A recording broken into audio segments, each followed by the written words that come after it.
Hello everyone, I hope that you all are doing well. So हम personality disorders को discuss कर रहे थे। पर्सनालिटी डिसऑर्डर में ऑलरेडी हम दो डिसऑर्डर्स को डिस्कस कर चुके हैं, जिसमें हमने क्लस्टर ए के फर्स्ट टू डिसऑर्डर्स जो कि पैरानॉइड और स्किज़ॉइड है, इनको अपनी प्रीवियस वीडियोस में डिस्कस किया है। और आज की वीडियो में हम डिस्कस करने जा रहे हैं क्लस्टर ए के third disorder, that is schizotypal personality disorder. So start करने से पहले हम पर्सनालिटी डिसऑर्डर्स की डेफिनेशन को रिवाइज करेंगे, उसको दोबारा रिकॉल करेंगे ताकि हमारा जो कॉन्सेप्ट है वो क्लियर रहे, और जो फर्स्ट टाइम हमारी वीडियो को वॉच कर रहे हैं उनको भी ये क्लियर हो जाए कि जो पर्सनालिटी डिसऑर्डर्स हैं वो होते क्या हैं।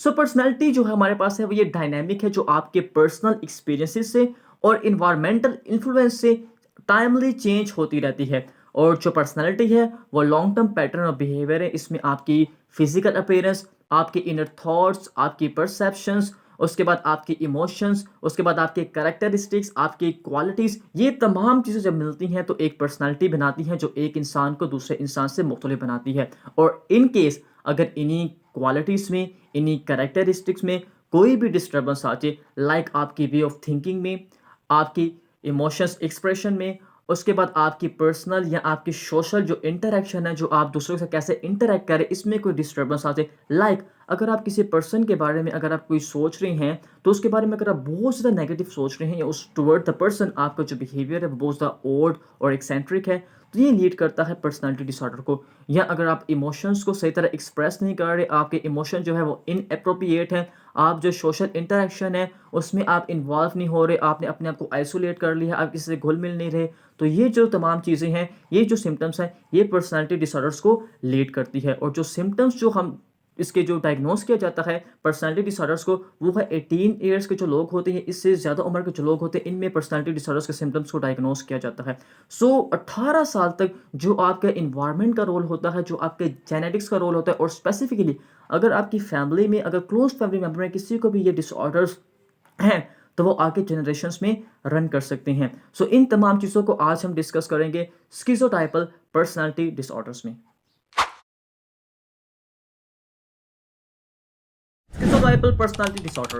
तो जब हम क्लस्टर ए के डिसऑर्डर को डिस्कस कर रहे थे तो उसमें हमने एक बात को डिस्कस किया था कि जो क्लस्टर ए के डिसऑर्डर होते हैं ये ऑड और एक्सेंट्रिक होते हैं। मीन्स इन लोगों का जो बिहेवियर होता है बहुत ज़्यादा ऑड होता है, अजीब और गरीब इनकी परसेप्शंस होती हैं, बिलीव्स होते हैं और उनके आइडियाज़ होते हैं। लेकिन आज हम स्पेसिफिकली क्लस्टर ए के थर्ड डिसऑर्डर स्किज़ोटाइपल पर्सनालिटी डिसऑर्डर को डिस्कस करेंगे, इसके सिम्टम्स को और इसके काजेस को। और अगर हम सिम्टम्स की बात करें तो ये जो लोग होते हैं इनको इंटेंस डिस्कम्फर्ट होता है रिलेशनशिप में और सोशल इंटरेक्शन में because of their own unusual beliefs, unusual behaviour, unusual dressing and unusual speech. और अगर हम अनयूजुअल बिलीव्स की बात करें तो इनको ऐसा फील होता है कि इनके पास बहुत ज़्यादा नॉलेज है या इनके पास मैजिकल पावर्स हैं जिससे ये और लोगों को कंट्रोल कर सकते हैं। और इसी वजह से लोग इनको फॉलो करते हैं और इनको ऐसा लगता है कि लोग इनको नुकसान पहुंचाना चाह रहे हैं। इनके सुपरस्टिशियल बिलीव्स होते हैं, अगर कोई काली बिल्ली इनका रास्ता काट जाए तो ये बाहर नहीं निकलते, कहीं पे जाते नहीं है, इनको ऐसा लगता है कि आज कुछ ना कुछ बुरा होगा। उसके बाद इनकी जो स्पीच होती है वो भी बहुत ज़्यादा अनयूजुअल और ऑड होती है, लाइक ये सरकमस्टेंशियल वे में बात करते हैं, बात को करते करते कहीं और पे निकल जाते हैं, आउट ऑफ कॉन्टेक्स्ट चले जाते हैं और घुमा फिरा के बात को फिर दोबारा लास्ट में उसी पॉइंट पे आ जाते हैं।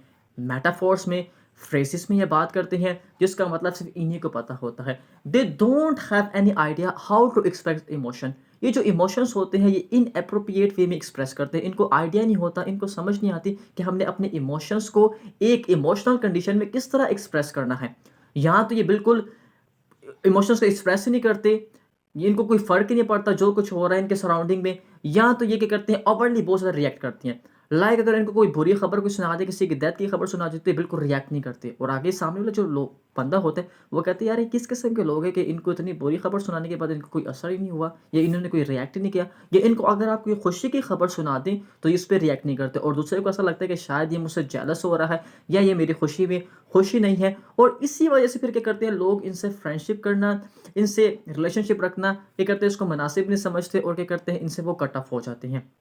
एंड देन अगर हम इसके मज़ीद बात करें तो इनमें आइडियाज़ ऑफ रेफरेंसेस होते हैं। इनको ऐसा लगता है कि शायद लोग इन्हीं के खिलाफ कोई बात कर रहे हैं या इनका मज़ाक उड़ा रहे हैं, या अगर ये कोई टीवी या कोई न्यूज़ देख रहे होते हैं, तो अगर उसमें एक न्यूज़ चल रही है कि यार फलां जगह पे कोई बम ब्लास्ट हो गया है या फलां जगह पे कत्ल हो गया, तो इनको ऐसा लगता है कि ये वो इन्हीं के बारे में बात कर रहे हैं। तो इनको आइडियाज़ ऑफ रेफरेंसेस होते हैं। तो इनके हमने बिलीव्स की बात की कि इनके और बिलीव्स होती हैं। उसके बाद हमने इनकी स्पीच की बात की और अब हम बात करते हैं इसके और ड्रेसिंग की। इनको ड्रेसिंग सेंस नहीं होता कि हमने किस ओकेजन पे किस तरह हमने ड्रेसअप होके जाना है। लाइक ये लूज़ कपड़े पहनते हैं, अनमैचेबल इन्होंने आउटफिट वेयर कर लेते हैं, बड़ी-बड़ी ग्लासेस पहन ली, ठीक है। अगर आप ये कहीं फ़ोटकी पे जाते हैं तो वहाँ पे मल्टी कलर पहन लेते हैं, डार्क कलर पहन के चले जाते हैं, जिसकी वजह से लोग क्या कहते हैं, लोग इनको क्रिटिसाइज़ करते हैं। उसके बाद इनमें एक सोशल जो एंग्ज़ायटी होती है बहुत ज़्यादा पर्सिस्टेंट होती है और बहुत ज़्यादा इंटेंस लेवल की होती है।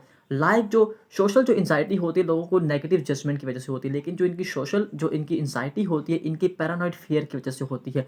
इनको ऐसा लगता है कि शायद लोग इनको डिफ़ेम करना चाह रहे हैं, शायद लोग इनको नुकसान पहुँचाना चाह रहे हैं, या शायद लोग जो है इनके खिलाफ कोई प्लानिंग कर रहे हैं, या इनको कुछ ना कुछ इनके खिलाफ कुछ ना कुछ ऐसा करके इनको नुकसान पहुँचाने की कोशिश कर रहे हैं। तो इनके दिमाग में क्या करते हैं, इस तरह के थॉट्स, इस तरह के आइडियाज़ चलते रहते हैं, जिसकी वज़ह से किसी से इंटरैक्ट नहीं करते और ना लोग इनसे कोई रिलेशनशिप रखते हैं। उसके बाद इनकी अनयूजुअल परसेप्शंस होती है। अनयूजुअल परसेप्शन में हमारे पास 2 चीज़ें आती हैं। फर्स्ट वन इज़ डीपर्सनलाइज़ेशन और सेकंड वन इज़ डीरियलाइज़ेशन। डीपर्सनलाइज़ेशन में होता है कि आउट ऑफ बॉडी एक्सपीरियंसेस होते हैं। इनको ऐसा लगता है कि इनकी बॉडी को कोई कंट्रोल कर रहा है। इनके ना तो इसको वो आइडेंटिफ़ाई कर सकते हैं और ना ही वो उसको एक्सप्रेस कर सकते हैं। बिल्कुल फ्लैट इमोशंस होते हैं, ऐसा कि बिल्कुल ये सुन्न हो चुके हैं, और रोबोटिक एक्सपीरियंसेस होते हैं। और इनको ऐसा फ़ील होता है कि शायद जो इनकी बॉडी के जो अपने पार्ट्स हैं, लाइक जो ये हैंड हो गया, लेग हो गई, इनकी अपनी नहीं है। उसके बाद रियलाइज़ेशन भी होता है कि इसमें जो लोग होते हैं, इनको जो रियलिटी से जो टच होता है बिल्कुल वो ख़त्म हो जाता है। इनको ऐसा लगता है सराउंडिंग में जो कुछ हो रहा है, जो चीज़ें हो रही हैं, जो कुछ चल रहा है, वो रियल नहीं है, एक मूवी चल रही है। जिस तरह मूवी में एक पर्सन होता है, वो एक रोल प्ले कर रहा होता है, इसको ऐसा लगता है कि जो सब लोग हैं वो एक मूवी में एक रोल प्ले कर रहे हैं। सो ये जो सिम्पटम्स होते हैं, ये फिक्स नहीं होते। अगर इनकी काउंसलिंग की जाए, अगर फैमिली थेरेपीज़ की जाएँ, तो जो ये सिम्पटम्स हैं ये रिड्यूस, ये कम और ये ख़त्म भी हो सकते हैं। और अगर कॉजेज़ की बात की जाए तो कॉजेज़ में इसमें हमारे पास एनवायरमेंटल आते हैं, जेनेटिक्स आते हैं, अगर किसी फैमिली में है तो आगे वो रन कर सकती हैं ये डिसऑर्डर।